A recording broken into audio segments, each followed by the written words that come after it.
Viewers, একটি sols ক্র্যাকটের case দেখাচ্ছি। রোগীর নাম কানন মণ্ডল, বয়স 50+।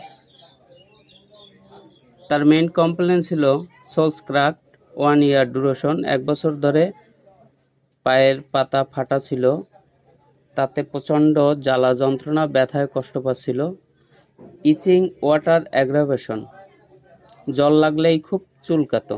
তার পাস্ট হিস্টোরিতে ছিল SSD, suppression of skin disease, appendix operation, tumour operation.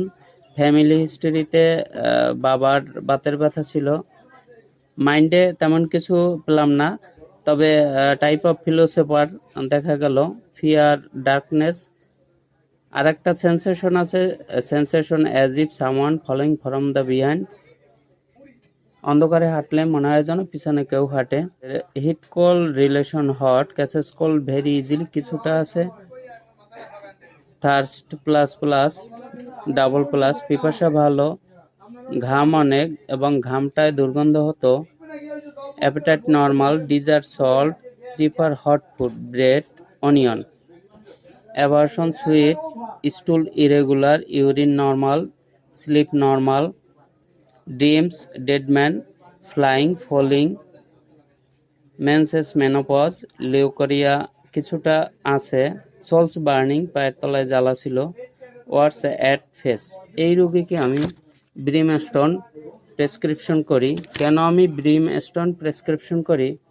Sols crack, etching, water aggravation, জল লাগলে বেশি চুলকাতো, এসএসডি ছিল, সাপ্রেশন অফ স্কিন ডিজিজ ছিল, হট পেশেন্ট, গরমটা বেশি ছিল, ঘামটা বেশি, পিপাসা বেশি এবং ঘামে দুর্গন্ধ হতো, ডিজার সল্ট, লবণ পছন্দ করত, স্টুল ইরেগুলার, সোলস বার্নিং। এই লক্ষণগুলোর উপরে আমি রোগীকে ব্রিমস্টোন 0/3, 0/4, 27/2/24 তারিখে প্রেসক্রিপশন করি। 12/3/2024 তারিখে ব্রিমস্টোন 0/5, 0/6 প্রেসক্রিপশন করি।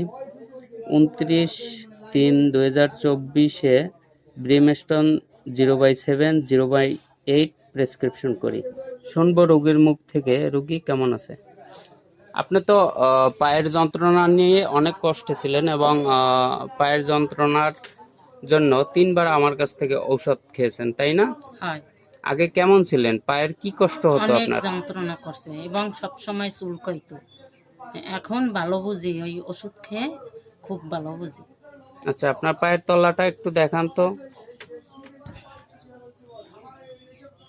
ভিউয়ার্স, আমি প্রিভিয়াস যে পায়ের অবস্থা, রোগী যখন প্রথম আমার কাছে আসে তখনকার পায়ের অবস্থা আমি স্ক্রিনে দিয়ে দেব।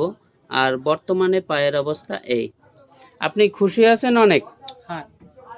ঠিক আছে, থ্যাংক ইউ।